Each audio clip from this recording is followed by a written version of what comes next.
On this episode of the Bronze Metalist podcast, we talk about Eternal Return by Windhand. Yeah.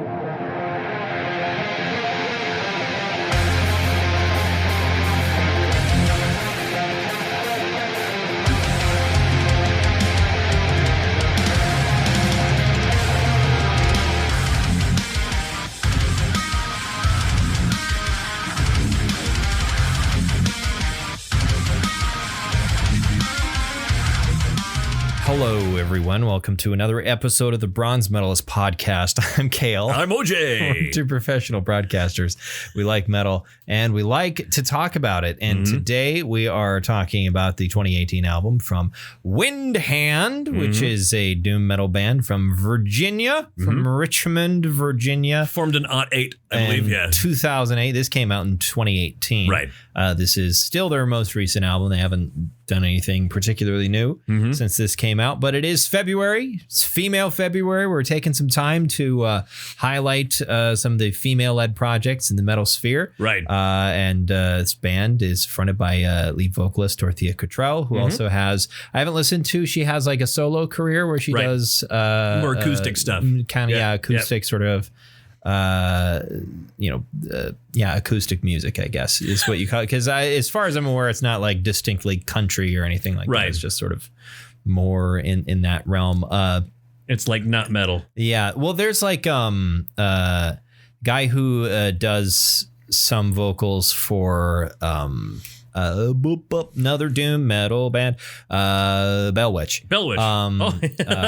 Eric Mogridge, who has a project called Aerial Ruin that is, again, basically like just you just call it acoustic music because it's kind of folk, but it's kind of not. It doesn't feel very folky. It's in a minor key. Yeah. So I haven't listened to her solo stuff, so I don't know if that's what it sounds like. But people that do doom metal, maybe that's means something. I don't know. How are you? I'm doing. I am alive. You're up. That's what you can say about yourself. I was going to say now. I'm great, but I can't even force that right now. No, you're falling apart. I am falling the fuck apart. Yeah. Wow, I could be a song in this. But yeah, I'm having a thing with my hip and a muscle in my back or something, and it's affecting the nerves going down from my hip down my foot, and it's been giving me really, really excruciating pain, and I can't walk, and I can't stay in one position for too long. And now, as of today, I was walking out of the truck stop with my leftover hash browns, and I stepped down on my right leg, and it went, nope, not gonna work, and I went down. That's bad. Yeah. So I'm losing the use of my right leg. I'm going to have to do something medically about this. Yeah, and soon. I would recommend it. But I'm not a medical professional. No, you're not a medical. Maybe don't trust what I have to say about it. And maybe don't do anything about it because you can't. I'm not a medical professional. So as far as a non-medical professional goes, I think the only great advice you can give somebody is go see a medical professional. Yeah. That perhaps is logical. I think your best turn is to do nothing. Yeah. I just wait for it to get better. Maybe jump up and down a lot. Wait for it to get better or you'll die. Yeah. One of those two things will happen. Exactly. Inevitably. There's only one certainty in life. There's only one thing that can kill me anyway. I've noticed that. Which is? I don't know yet. Oh, well, someday you'll find out. Someday maybe I'll find out. That's a good point. You might not see it coming. Right, exactly. It might be behind you. Exactly. It might be behind you right now. Yeah. That just made me think of Ron Swanson being like his only will is like on a sticky note that he wrote when he was 9 of just like, I leave all my possessions to the creature that will kill me. The creature or person that kills me. Right. What is this symbol? The person who kills me will know. Yeah. Just made me think of that. But Well, I mean, yeah, go see a doctor. I will go see my doctor. Go see a doctor. And I kind of look forward to it. And everybody before they've said doctor, by the way, has said chiropractor. No. I'm going to go see, I'll go see my doctor. And if my doctor says see a chiropractor, then I'll go see a chiropractor. But I'm going to see my doctor first. And doctor, for the amount of pain you're in and the amount of fucked up it's making your body, doctor first. Right. Yeah. I mean, I'm not going to go to the guy who's like, well, what if I push really hard on it? What if I do a thing solution, that might fuck it up more? Go see my doctor. My doctor, by the way, is hilarious. And he's one of those guys who just kind of doesn't care. I mean, he does care. I think the reason why he kind of doesn't care is because you're 49. Yeah. I feel like if I went and saw this doctor, he would care. Yeah, he'd be like, well, there's some hope for your future. Yeah. Whereas he looks at me and goes, whatever. You got 1 foot in the grave already, bud. Yeah. There's only so much we can do. Yeah, 1 foot in the grave, and it's your right foot right now. Exactly. Yeah. But yeah, he doesn't care. He's just kind of like, meh. Yeah, whatever. He says, there's a thing we can do. Because I have a stomach thing. Mm-hmm. And he says, there's other stuff you can do. If you want, I can prescribe you some other stuff or whatever. Whatever you want to do. Whatever you want to do. Oh, there's a procedure. I could do some tests if you want to have those done or not. Doesn't matter. You just want him to be like, do this. Yeah, that's why I want him to be kind of assertive. I like him to tell Mr. Bennett. We have a plan. Yeah, here's what you're gonna do. All you've got to do is follow the plan, and you will be well once more. Right. I would prefer that as well. Yeah. I don't. A lot of times I don't really like having options. Exactly. That kills me a lot. That destroys. I get option paralysis so easily. Same, very much so. Like this was a conversation a couple weeks ago, I think, with one of our salespeople, where she was like, "Do you want to do this?" And I'm like, No, I don't want to do it. I'm doing something else right now, and you are in the other room, and you're just like, I'll do it. Yeah. Just give it to me. Because I kind of prefer just being given stuff. It's like, just put it on my desk. Put it on my desk. Just tell me to do it. Don't ask me to. And on one hand, it's like volunteering to do stuff that's considered a virtuous thing in the workplace and whatnot. But when I'm actively doing, if I had just been sitting at my desk not doing anything, did you want to do this? You'd be like, yeah, sure, whatever. It would have been a different matter. But I was in the middle of doing my logs or whatever, and I'm like, I'm already doing something, and it'll have to wait until I'm done with this because I'm not gonna fucking interrupt it. And then I heard that tone in your voice. Yeah. I'm like, oh, I'm gonna end this fucking conversation right now. Renee, come here. Thank you. Thank you for that. Well, and it's like my dumbass brain can't see like, oh, just you'll have time later today and it'll be fine. Right. It was also a thing that needed to be done that day though. Right. It had to run the next day. And did it need approval or not? I can't remember. I think it did, but I don't think we were in a rush for it. Yeah. Because it's also like when I'm doing my daily big old duty, which is, editing all the logs for both the stations in the city. God. When I'm doing that, I really do not like interrupting that process because, I get into a groove with it. And when you interrupt that, it's like, well, it's gonna altogether, it'll end up taking more time because I'll have to come back to this and I'll forget where I was and I won't have the rhythm anymore. Exactly. So I like to do one thing at a time. I'm not good at multitasking. Right. I prefer to just do one thing, do the thing, finish the thing, start on the next thing. That's how my workflow goes. The only exception for that for me is attention draining. Sure. I need sometimes some attention draining. Would you do too? You have to put your headphones in while you're doing that. Yeah, because if all I'm hearing and seeing is like, because when I used to do logs too, thankfully they found some other jerk to do it. Some other asshole got that responsibility. Yeah. I remember that conversation too. Talking to JD, he says, Oj, I know you like your job. But would you care if Kale did? Oj, where'd you go? Where'd you go? Yeah, he's gone.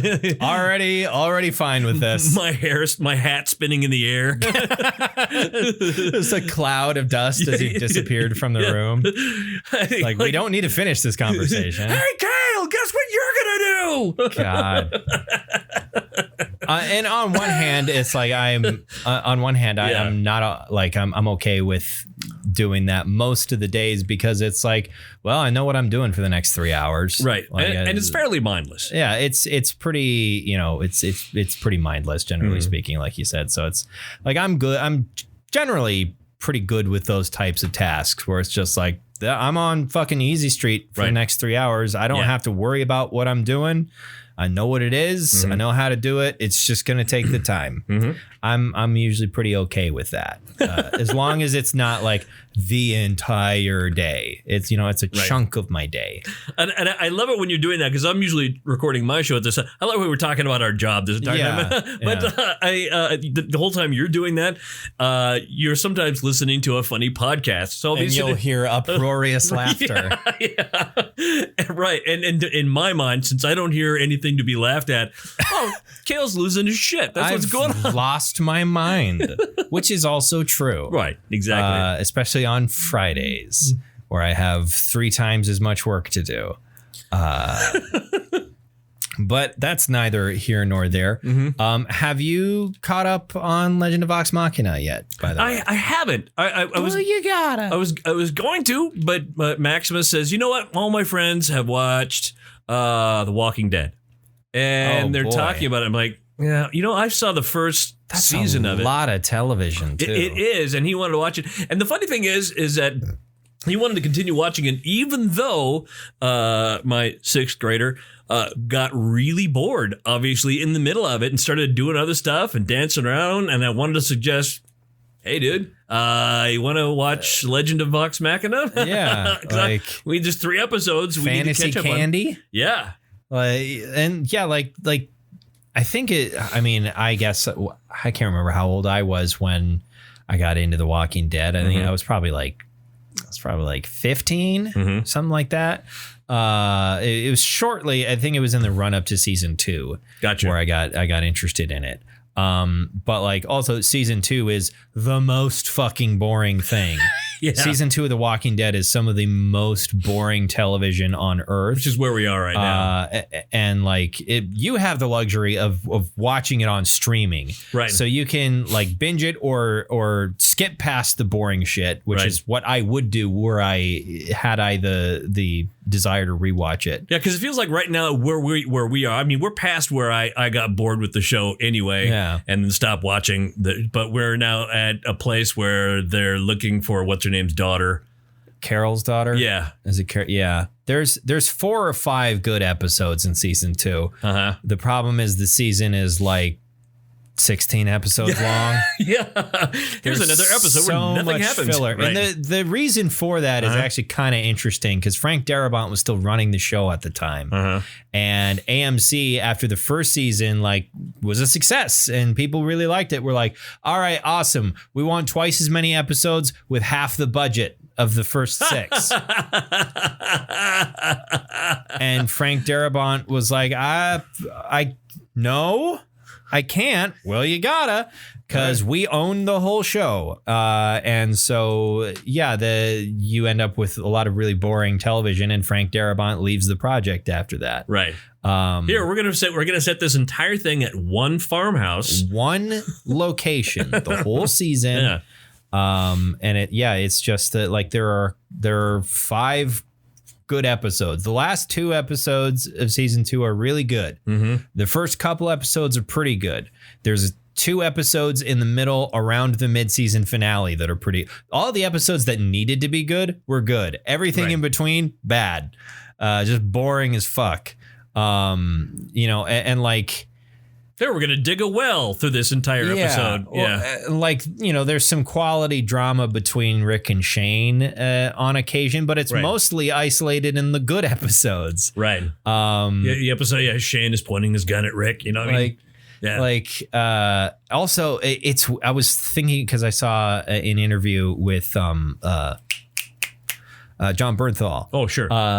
Recently. The Punisher, right. Yeah. But like thinking about like what John Bernthal has done since The Walking Dead, like he and Stephen Yeun have like, had such interesting careers since The Walking Dead, basically. Like, just like thinking back, and like John Bernthal in my head will always be Shane, and Stephen Yeun will always be Glenn. Right. Like, which I told my son, by the way, as we're watching The Walking Dead, I told him, I said, by the way, Glenn, I want you to really like Glenn. If we're gonna watch this, I want you to get really attached to Glenn. Yeah. Everybody did. Uh-huh. Everybody does. Yeah. Because, look, his character in the graphic novel is easy to like as well. Mm-hmm. But it's hard not to like someone played by Stephen Yeun. Exactly. He's so incredibly charming. I think it would be hilarious to find out that Stephen Yeun is just a dick. Just a terrible person. In real life, yeah. I don't know if it would be hilarious. I think it would be deeply disappointing. It would be deeply Which is perhaps the opposite of hilarious. Right. I mean, they go cut, and immediately he starts yelling off some sort of racist, misogynist. Goes on a fucking like rant. Christian Bale rant. Yeah. He punches a baby. It'd be like, that's the voice of Invincible right there. When the fuck? I think there was season 2 this fall. This fall, okay. Yep. It's like waiting for that. Have you not seen the trailer? There's a hilarious trailer. I have not. I think I saw that it came out, and then I didn't watch it for some reason. It's Invincible talking to is it the alien? Seth Rogen's character? Yeah. What? I want to say Barry? Something like that. He just has like a name. He just has like a regular dude name. Yeah. Even though he's like a one-eyed alien from far off in the galaxy, in the universe, or whatever. Yeah. Looking for the wrong planet. Yeah. I gotta watch that. Yeah. You do. It's pretty. It's kind of meta. Oh, hey. Yeah. But yeah, like I'm excited for that to come out. A friend of mine gave me access to an HBO. What the fuck is it even called now? HBO Max. Yeah. They've had like 15 different streaming services over the years, but it's called Max now. Yeah, it's just called HBO Max. It's called Maximus. HBO Max. It's named after your son. Yep, exactly. He's the CEO now. Yeah.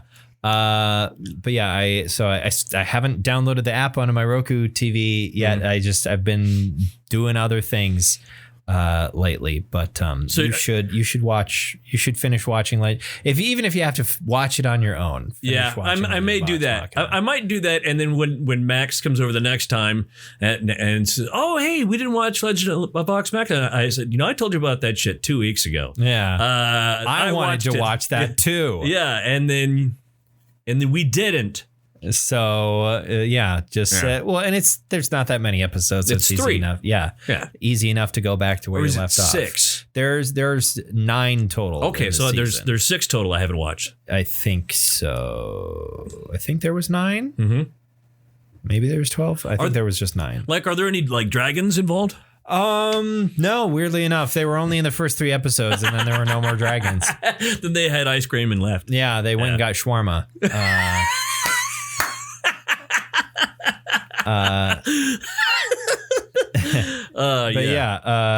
I really enjoy. I mean, it's been a good show, and for someone who like is passingly familiar with the first Critical Role campaign, you're more than passingly familiar, I think, aren't you? With the first campaign. Oh. I've watched all of the second one, and I'm a couple episodes behind on their third campaign. So this is from the first campaign. This is all the. Gotcha. It's a boiled down version. Boiled down, but like all the important bits of the first campaign. Mm-hmm. They do pick up like 25 episodes into campaign 1.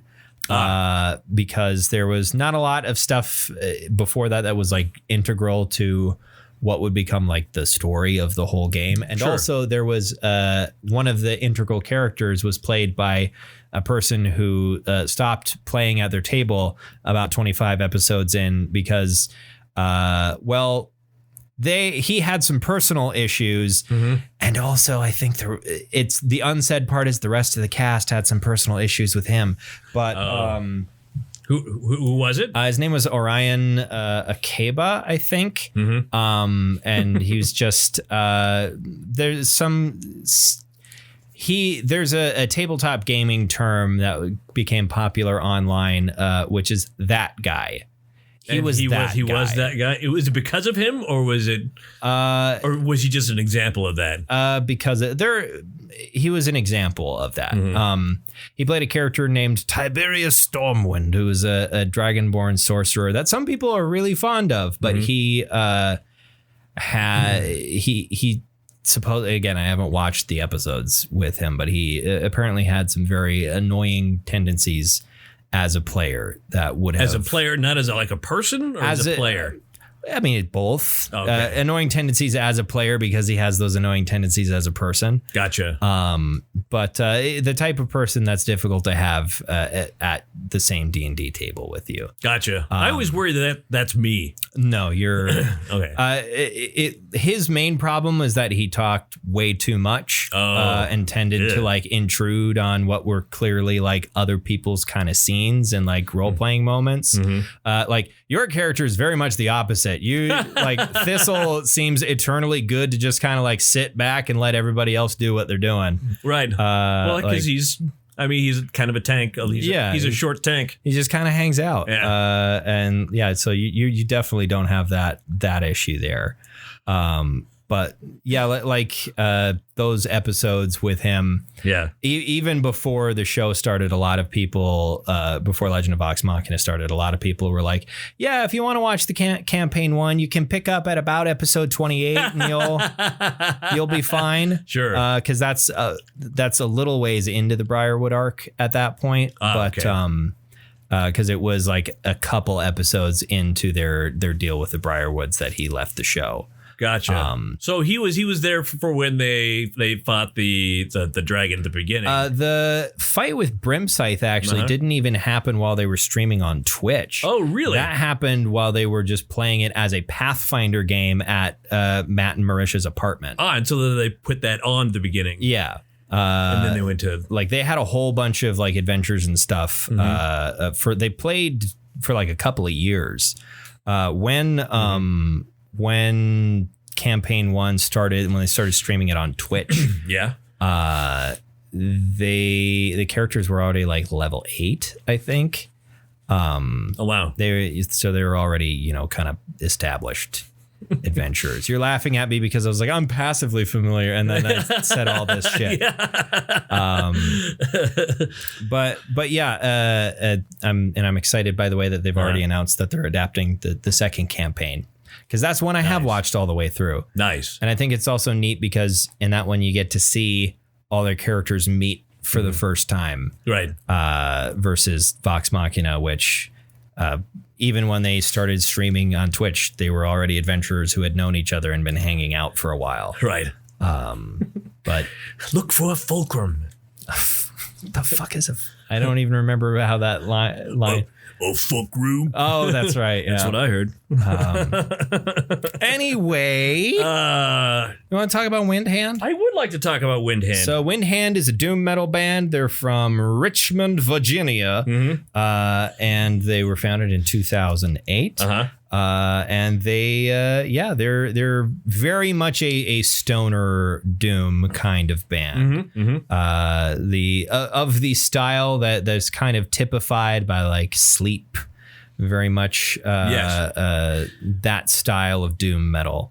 They've also been described as stoner metal, occult rock. Another band would be Electric Wizard. Sure. Very much in this sort of genre. You know what? One thing I really enjoy about this band is that they clearly realize that if you're coming to them, you're not coming for a new type of experience. Yeah. Yeah. Okay. Play doom metal in a different way. No, we're not going to do that. What we're going to do is we're going to give you great lyrics, great song structure, all the stuff that, we're going to do it well. Yes. But we're just still going to be the same shit you've heard for years. But it's going to be a meal you've had many times before, but it's going to be a very, very good version of it. Yeah. So this hit me. This one kind of hits the spot. Yeah. This one's like a really good burger. Yeah. At a restaurant. It's ultimately it's still just a burger, but goddamn. Yeah, man. Good burger. Something about that over easy egg on it. Just you're never gonna say no. Right. You're never gonna say no to a good burger. Exactly. A number of I wonder if you picked up on this, because I don't know if I would have, and I think also because it's a heyday. The genre's heyday that I did not live through. There was a number of reviewers that picked up on kind of a grungy sort of influence. I was exactly going to say that. I was going to say, you know what this reminds me of? This reminds me of mid-90s alternative music, just with a different pedal. Yeah. That's kind of what this feels like, at least for the first, like, 3/4 of it. Yeah. The end, it gets really... a lot more kind of... Yeah. It sounds a lot more like Sleep's Holy Mountain. Yeah. More kind of classic Stoner-Doom. Right. After that. But it's like an influence that after I read that, I was like, oh yeah, I can see that. And even in kind of like the vocal style a little bit. Right. I think there was, sort of a kind of a thing in grunge and sort of 90s shoegaze as well, of just that style just of vocals. Alternative, yeah, alternative music in the 90s, just like that kind of understated a little bit, not going too far, not really stretching the range out all that much, but just really sticking with one sort of kind of subdued, kind of tired sounding, really almost. tired, almost bored, but at the same time, somehow it's that sort of thing in method acting where we're on the screen, wow, so much emotion there, and it's like you didn't know the camera was rolling. I mean,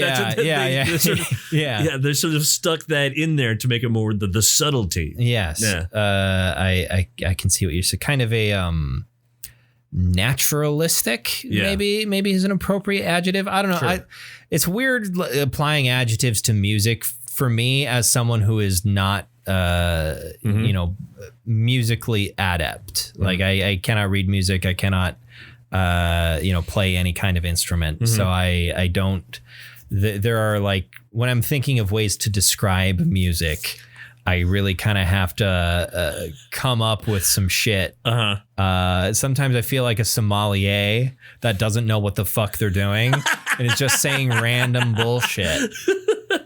Just being like, yes, I really taste like green apple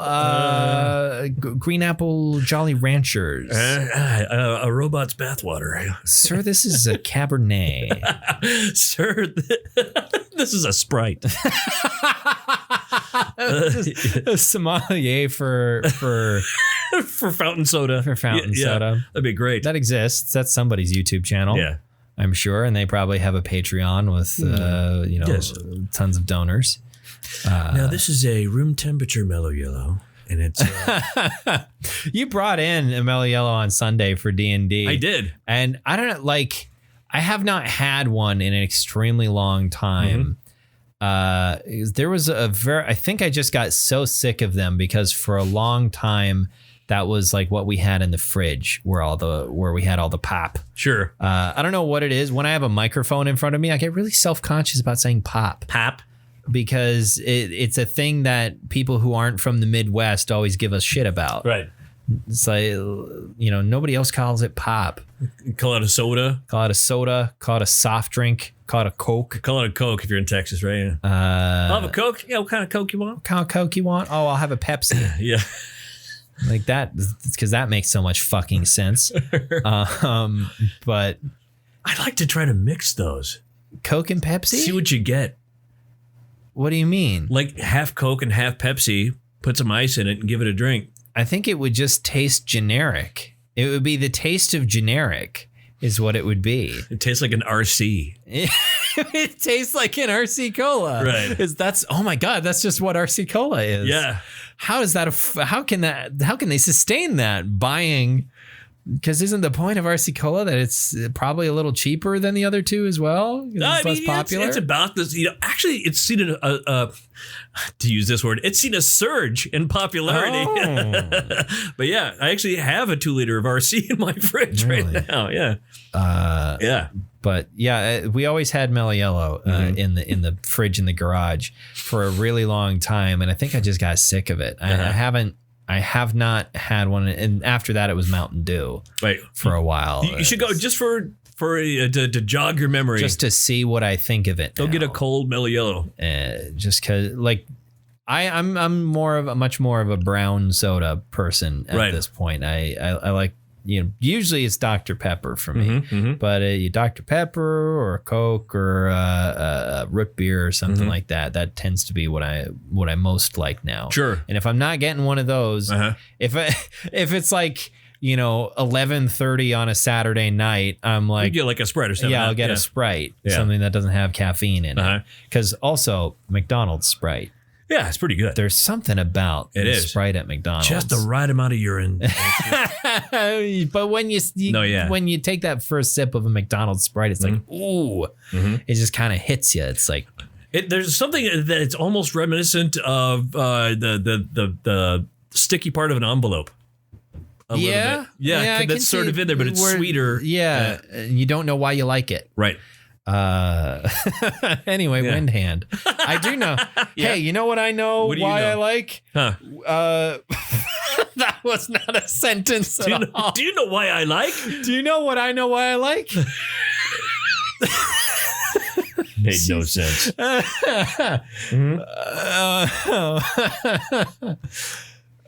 Okay. Oh yeah. I was trying to like segue back to Windhand, and it just completely broke my entire brain. All right. I know why I like Windhand. Okay, why is that? Because they're good. Yeah, they're very good. That's the best I can. I like band. Band is good. I like them because they make good music. I like the fact that Asakaya Bogdan, one of the founding members who wasn't on this album, he left the band because he went to go form a band called Alabama Thunder Pussy. Do you just like the name of that, or are you familiar with it? I've never heard any of their music at all. I just found out about that recently. I want to know what kind of music does what is this? I wonder. Yeah, Alabama Thunder Pussy. And I felt, because I was at work when I found this out, and I'm like, I'm not going to Google that. Yeah, we're just gonna at work. I mean, you could always use your phone to Google I suppose. Well, I'm on the. I mean, they have it like a watch on the Wi-Fi. Really? Yeah. Oh. Well, I guess I don't use the work Wi-Fi anyway because it fucking sucks. Yeah, you're right. You know, I don't know why I'm on unlimited now. I don't know why I don't just.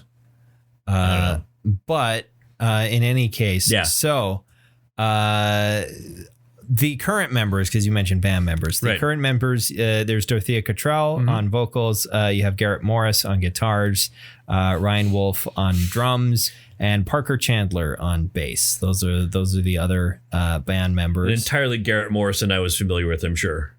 Yeah. What Garrett Morris are you familiar with? I'm familiar with Garrett Morris, who was on Saturday Night Live in the first few seasons. Yeah, I wouldn't known. He was also on Two Broke Girls. Is as an old man. Yeah. He'd be old. Yeah.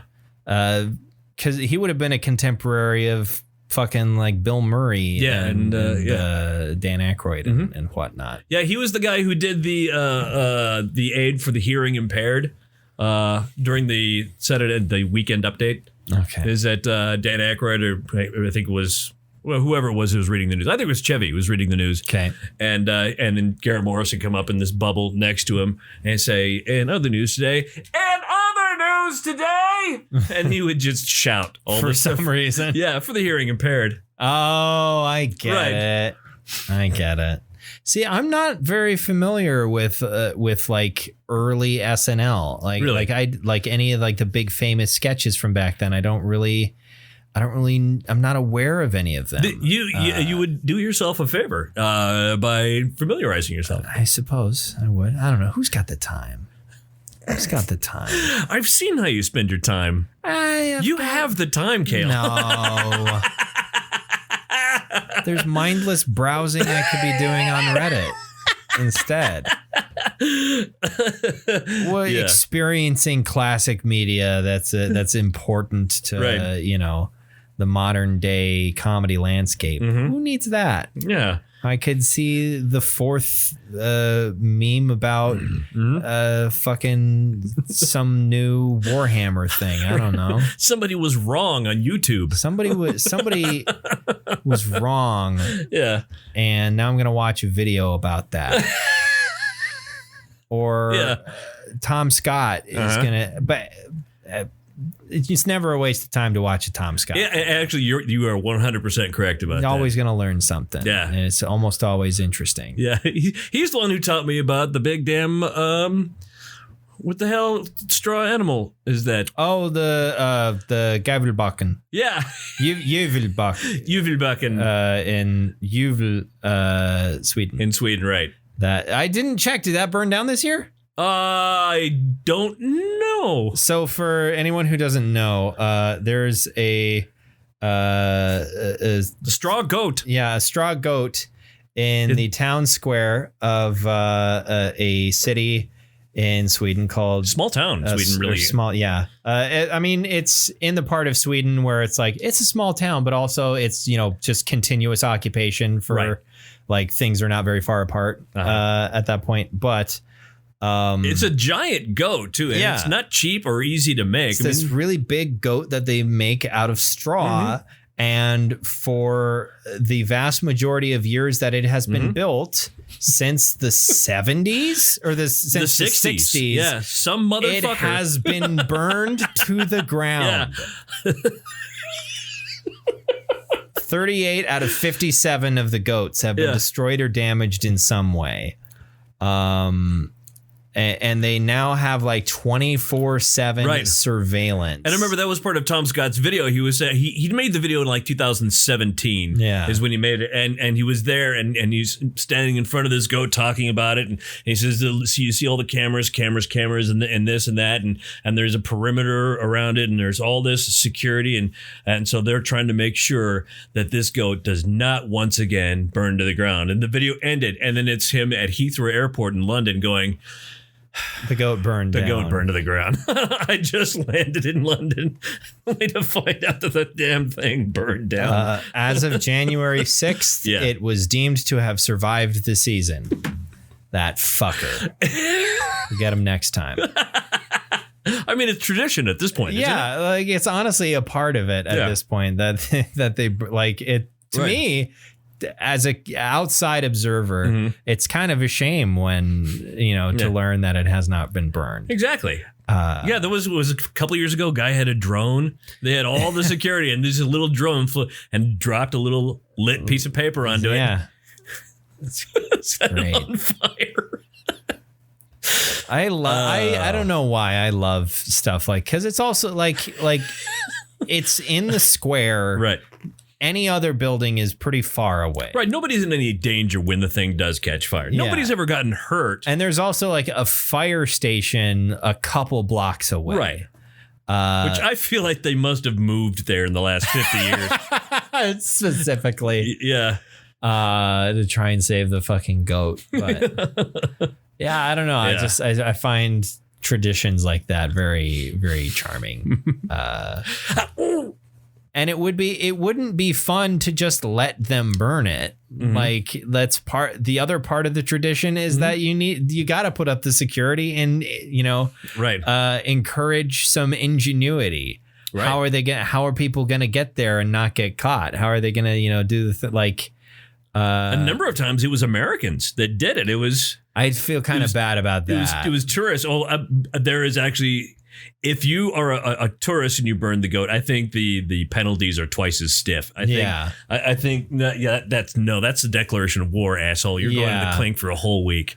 It is still Sweden. It is still Sweden, right? You're not going to jail for a long time. No, and it's going to be very comfortable while you're there. Yes, exactly. I mean, you're going to spend at most 15 years. Nicer than your hotel. Yeah. Oh, certainly, yeah. I think. I don't know what it is in Sweden. I know it's 23 in Norway. Is it 23 in Norway? I think, or it might be 21. Okay. I think it's 21 in Norway because that also, I think, is what Varg got. Right. I think so. Louis Cachet, who just turned 50 this past weekend. Yeah. Happy birthday, fucker. Yeah. Worst people. One of the worst people. Yeah. But we kind of segued back around to metal. So here we are. This album slap? Yeah. Yeah, it slaps. Yeah, I would say so. I mean, it's hard to say like, wow, this stoner metal album really slaps. Oh, I didn't bang my head ever. Yeah, I mean, I did. Did you? Yeah, there were a couple of times where I was like, oh yeah, I was feeling it. Well, yeah, I did that a lot. I wasn't actually, banging my head like I'm at a. See, my hair can really kind of move around now. I really don't have. Yeah. Growing it out. I do need a haircut. I really want to trim the backs. I have a clipper. So do I. I just I don't want to just buzz it all the way down again. I want to get a proper fucking haircut for once in my life. I don't know why I'm so averse to haircuts. I've long since stopped caring.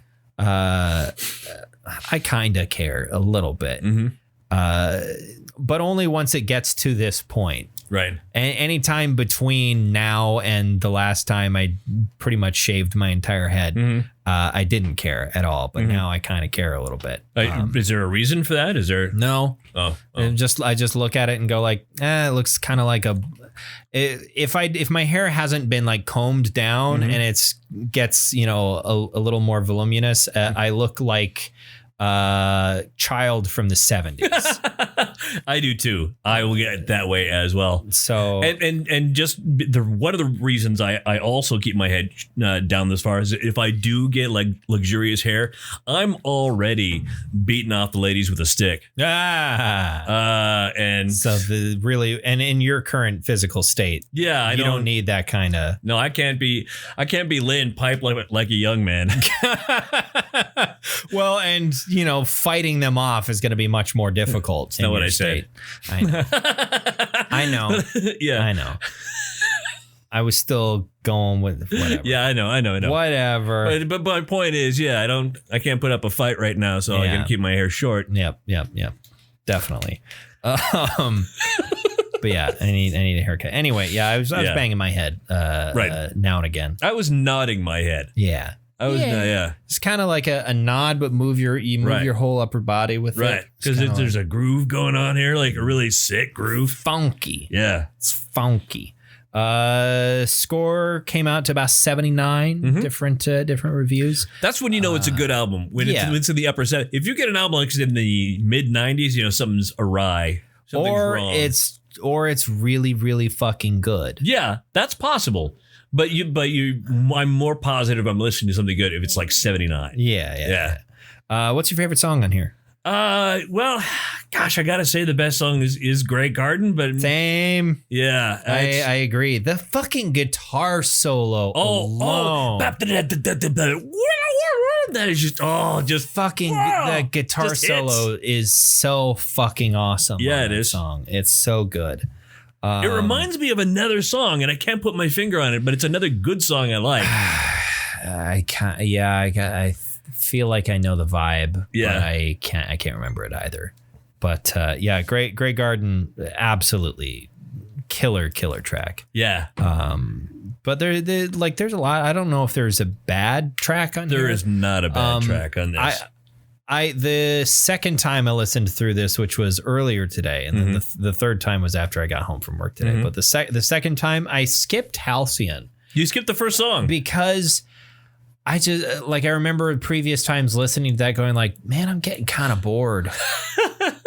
It overstays its welcome. It overstays its welcome, and it just felt like it shouldn't have been the first song on the album. I feel like Grey Garden should have been the opener to the album because it's like, this is a statement. Right. I feel like Halcyon's a bit more kind of a mood piece of a track. Yeah, and by the way, just so you know, the bar that I work at night, 2 nights a week, right after bingo was over, and they unpaused the jukebox. Magically, the song "Grey Garden" came on over there. I don't know how I know that. I just know I wasn't there. It's on Touch Tunes. Yeah, apparently. it is. every time I go to a bar that has touch tunes, I try to see, what I can find, what I can get away with. And I'm eternally disappointed that there's not the live version of I Come Blood. I know. By Cannibal Corpse. Right. Because it has the best intro in the world. Of any song. And George introduces it the same way every time that song has ever been played.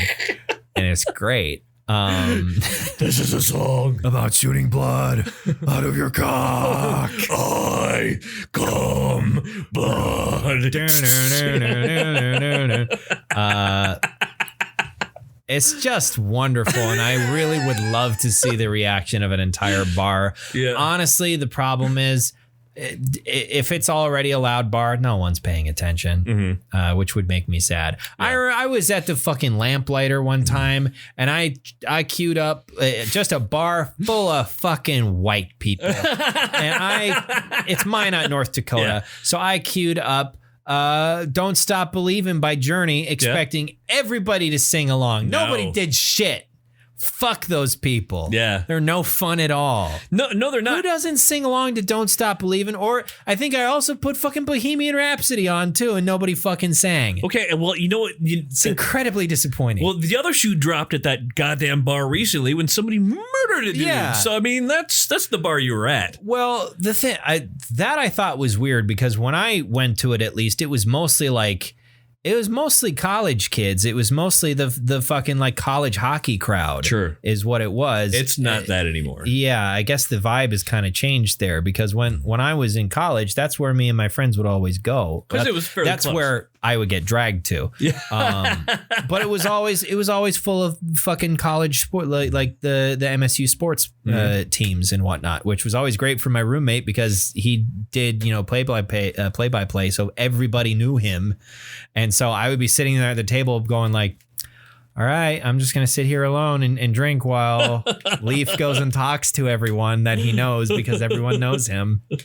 And then I would pull up, I would see what fucking Mastodon songs were on Touch Tunes. Did I told, what the hell's going on here? I don't know.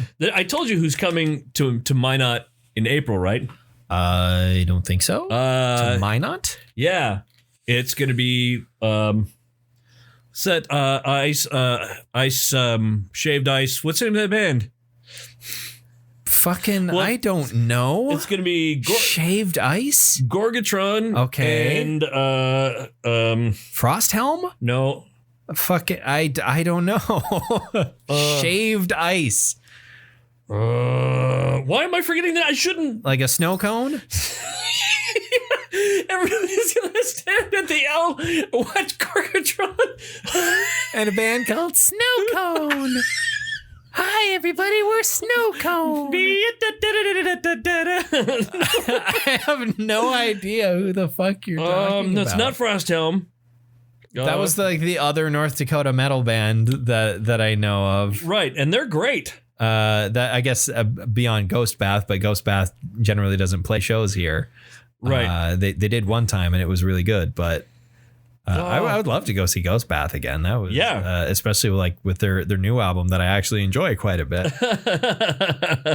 No, I'm not. No, Google. I didn't mean North Dakota death metal. Why am I forgetting the name of this freaking band? I don't know, man. Oh, it's just driving me nuts. I don't know. Somebody's yelling at their phone right now. Maybe it's you. Yeah, it's me. You've been yelling at your phone. I'm the guy who's yelling at his phone. Well, while you keep looking for that, shall we bestow a medal upon Eternal Return by Windhand like Maz Kanata to Chewbacca? Sure. What do you bestow? I give this a gold. I will listen to this again. I was gonna give it a silver, but I think talking about it with you is made me realize that I think it deserves a gold. I think this album fucking rocks. It does. I mean, there's even one song that doesn't even have it's just was it Pioneer's Rest or whatever? Something like that. Pilgrim's Rest. That's I love that song. Yeah, just kind of there's kind of an acoustic sort of. Kind of. Well, it's that I might be thinking of a different song. It's the one right after Grey Garden. I think I'm thinking of Diablerie. Was right. That's the like sort of acoustic, the second to last. Or second to last song, right? That might be it. That's and then Feather's a great song Feather, as well. yeah, really good album closer as well. Have you found it? You're not like actively frustrated with your phone anymore. Oh, that's because I have no attention span. Oh, okay. What do you want to talk about next week? You know what's crazy is I didn't come up with a band for next week. It's still going to be February, isn't it? It will still be February. It is only February 15th so far. That's true. So I hope it's not March already by next week. I know February's short, but I didn't think it was that short. It is not. They made February shorter while I wasn't paying attention. They made February shorter. It was the pandemic. During the pandemic, they had to. They had to get rid of some days. Yeah, there's too many fucking days. Get rid of them. So I guess you'll Ice Grinder. I have not heard of them. Ice so that's Grinder. Probably why I wasn't any help. I mean, and I wasn't looking at my phone. I just remembered in my brain that Ice Grinder, great band. Shaved Ice. Shaved Ice. I can see how you got there. Yeah, Ice Grinder. Yeah, because when I picture an Ice Grinder, oh, cool. I hope somebody has some cherry syrup. Yeah. So we can, have a slushie. Or a snow cone. Oh, it would be great to interview that band. Hi there. We're here talking to Snow Cone. That's not the name of our band? No. Oh, okay. Okay. Why do you sound like that? Why are you wearing clown makeup? I thought this was an Insane Clown Posse concert. This is my Juggalo getup. When I make snow cones, they're Faygo flavored. Want a Faygo slushie? Oh, God. Okay. Faygo slushie could be good. Yeah, I imagine it would be very good. Yeah. It'd be fine. I don't know. I haven't really consumed much Faygo in my life. The only Faygo I've consumed was at Insane Clown Posse. It was Diet Root Beer Faygo. When in Rome. Exactly. I'm here. I'm going to have some Faygo. Exactly. You can't go to an Insane Clown Posse. I think it's actually illegal to go to an Insane Clown Posse concert and not consume Faygo. Well, you will be like tackled by juggalos and they will force it down your throat. Honestly, that's you consume it by virtue of being in the audience. I didn't drink. I wasn't holding a Faygo in my hand. Like a fucking Rammstein concert. Yeah, exactly. Or a Guar concert. Right. Only it's not cum or blood. It's root beer. Cheap root beer. Yeah. Which I guess there are worse things. I guess. So I will inform you what we're going to talk about next week in the coming days. Okay. Right. I don't know why I didn't prepare anything. I mean, hey, I do it all the time. Yeah, it's true. So, and I've been out of sorts. This is like the first time you've ever not known what you wanted to talk about the next week. So don't worry about it because I do it constantly.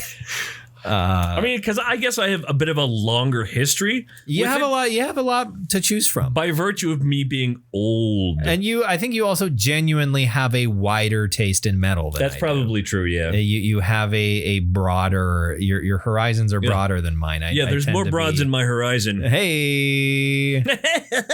And there'd be even more if you grew your hair out. On that note, thank you very much for listening. Find our social media pages if you want to. Social media is a hellscape, so we don't really use it. Right. But we have a Facebook and a Twitter page, and you can find us on those and follow us if you like. Otherwise, just go ahead and follow us or subscribe to our feed, I suppose, on whatever podcast service you're using to listen to us right now. Anyway, I would like to thank all of you for listening to another episode of the Bronze Metalist podcast. I'm Kale. I'm OJ. Congratulations.